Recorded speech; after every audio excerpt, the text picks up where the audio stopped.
Now, you probably say, let me just skip over this, but let me stop you. Ooh, I may ruffle some feathers with this one.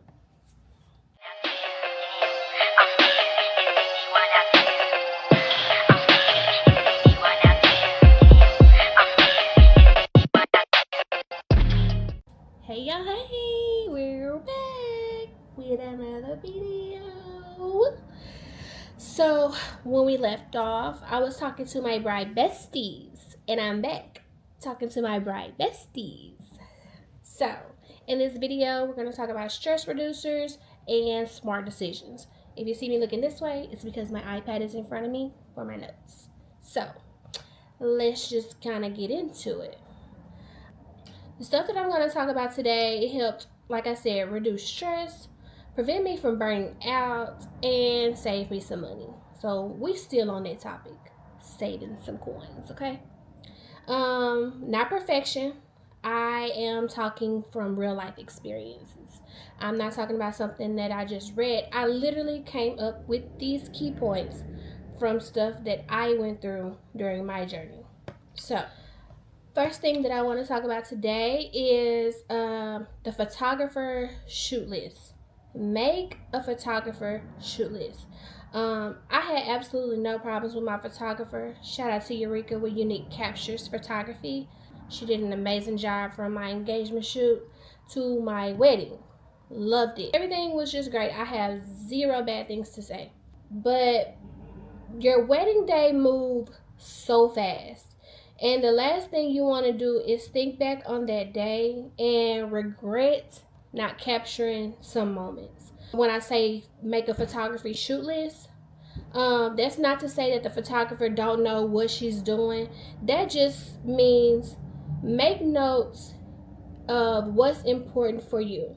If it's important to you to take a picture with your first cousin, instead of like in a big family picture, you just want a single picture with that first cousins or your group of first cousins, whatever, let that be known. Write that list and make sure you give it to that photographer before, your wedding day. I did miss pictures with people that I wish that I would have took pictures with.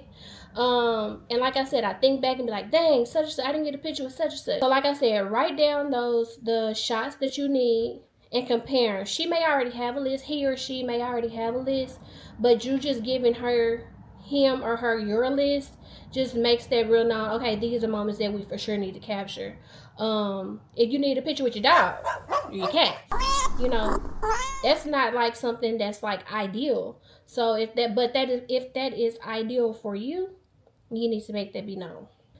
The second thing that I want to touch on today is let that maid of honor handle that bridesmaid group chat.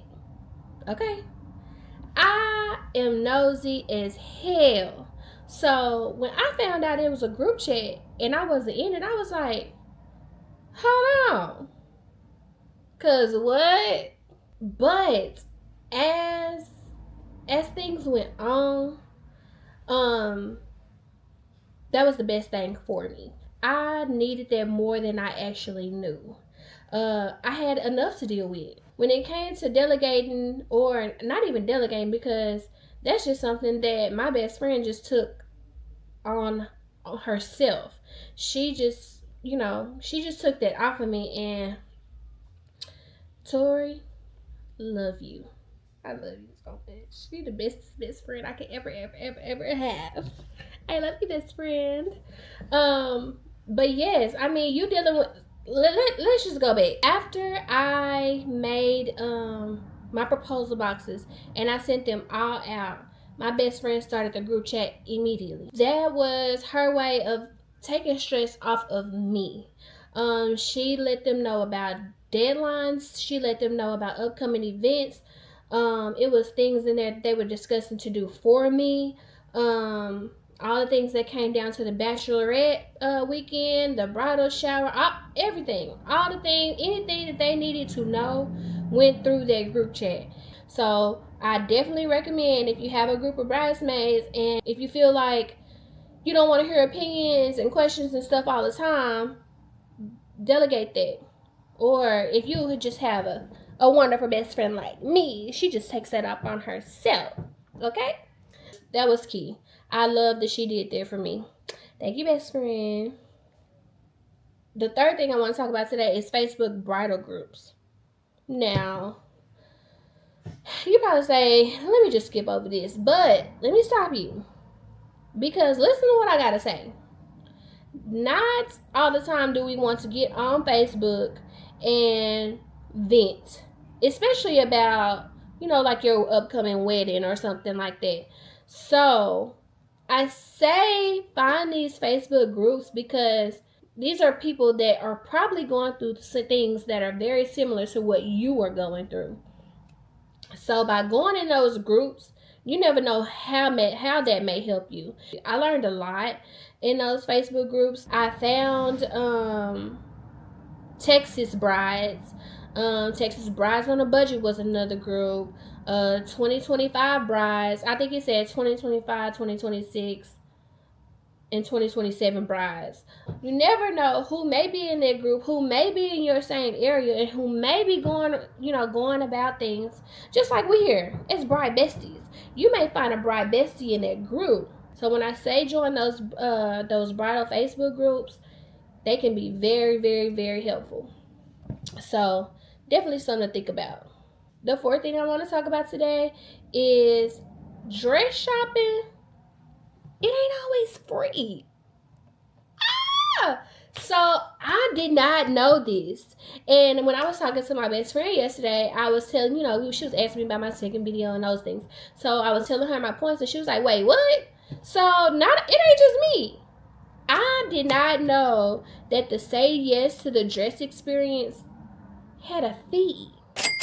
Now it's not always, and it's not everywhere, but at a lot of those places, you gotta come up with some money. Okay. Mine was free. The dress shop that I went to. So if you're local, you in Longview, Texas, I went to the Dress Co. Before I actually, decided that that's where I was gonna get my dress from or go dress shopping there, I'd inquired about something from the Bridal Expo. That's why I found out that there was a fee for that experience. Was at the Bridal Expo. When I asked them to set up an appointment, they were like, oh, you can only bring 4 people and it's this much money. And it's not it wasn't like just a whole lot. But like I said, I just thought that was something complimentary for you to come dress shopping there. So not only will there maybe a fee associated with the experience, but there's also like a cap on how many people you can bring. So don't think if you got 10 bridesmaids or whatever, don't think that all 10 of them come, your mother-in-law, your mama, your aunties, and your granny too. I didn't go to a place where more than 6 people could come with you dress shopping. So keep that in mind too. The experience isn't always free. So that whole say yes to the dress thing, that's not always free. And there may be a cap on how many people that you can bring with you. When you find the place that you want to get your dress from, if you go into a store or whatever, ask those questions when you're booking your appointment. Is there a fee and how many people can I bring with? They may already ask you and they may already tell you. But before you just say, hey, I'm getting my dress from here, and you want that experience, you want the whole say yes to the dress experience, ask those questions. How many people can come with me? And what's your fee if there is one? The fifth thing that I want to talk to you about today are touring venues and what's included. So when you go to tour that venue, ask questions. I'm talking about there ain't no cap on questions you can ask. So before you give them people $15,000, you better ask every question like, does this include linens? Does this include the setup and takedown? Does this include the kitchen? Can I stay the night? Any question that you can think of, go to ChatGPT and ask for a question list for wedding venues. It'll give you about 20, 30, 40, 50 of them, okay? So ask those questions because not all venues include linen, and baby, linens can be expensive. Linens, tables, chairs. Some venues may only come with 75 chairs. If you need 250, how is that going to work for you? So before you fall in love with a venue, get all your questions answered and make sure that venue can cater everything to you. And if they can't, and you have to go to outside vendors? That's an important question. I mean, do you allow outside vendors? Because some of these places don't. You have to just use what they have available for you. Like I said, some of these venues, they come with table, chairs, linen. Some don't. Some may come with tables and chairs, but you got to go rent linen. Some include a setup and takedown. Some don't. You got to come in and it's just bare and you have to set up and do everything. So if you need a whole crew for that, that's something that you would need to know. Some venues, they charge separate for everything. It may be an extra fee to include the setup and takedown. It may be they'll probably allow chairs. So if they only have 75 chairs available, but they can get you some more chairs, and that's what they only allow. You can't bring in no outside chairs. You just gotta rent some extra chairs for them. That's something you need to know, girl. Okay, so ask those questions when you're doing your venue tours. It ain't no cap on questions that you may ask. If you feel like you're getting on them people's nerves, then maybe that ain't the venue for you. Because if they was really there to cater to you and cater for you and care about your special day, they wouldn't give you no attitude. They wouldn't be looking at you upside your head, and they wouldn't make it feel like that they wanted to do anything but make sure that your day is very special. So that's my advice on that. The last thing that I'm going to touch on is saying no to random guests. This is a huge one. This one is huge. This is a big one.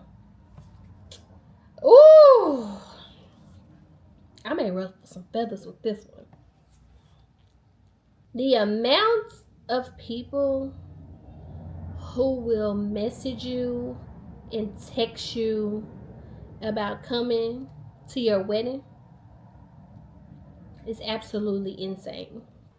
Remember me? We had lunch together back in second grade type shit. Like, what?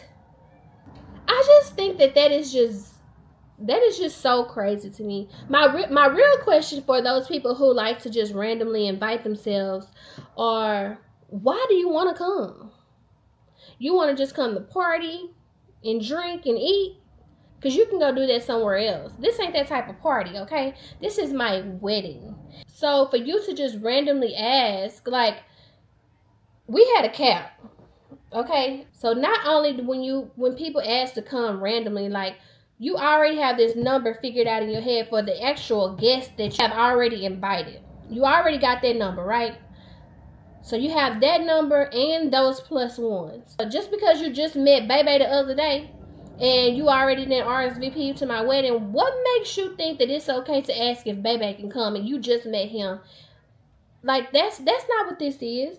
Like, no. Say no. Tell them people no. You have already paid for all of this stuff. You already have your budget for what your food and what your alcohol and drinks are. And for those people who make seating charts, that can also be an inconvenience for them as well. Not only that, but rentals. If you rented plates, if you rented napkins, and you've already rented those things, or you already paid for those things, and you have your number.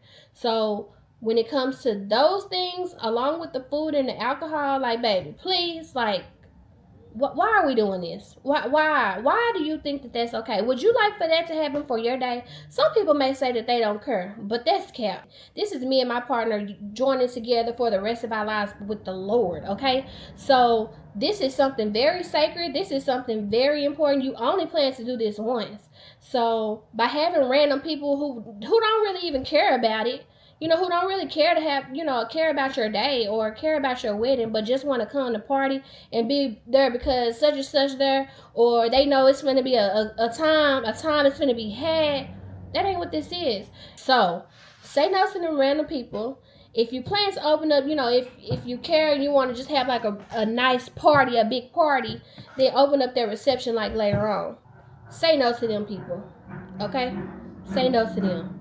Because they don't really care about your wedding. They just want a party. You've already spent enough money, girl. You ain't got time to go and recreate the budget. You ain't got time to go add on a couple more rentals if you didn't rent plates and forks and napkins and all those things. You ain't got time to go buy another bottle just to make sure, let me just go buy one more bottle. Or let me just go buy another pack of chicken. No. Say no to them people. Say no to them. You've done enough. So let's highlight what we talked about in this video.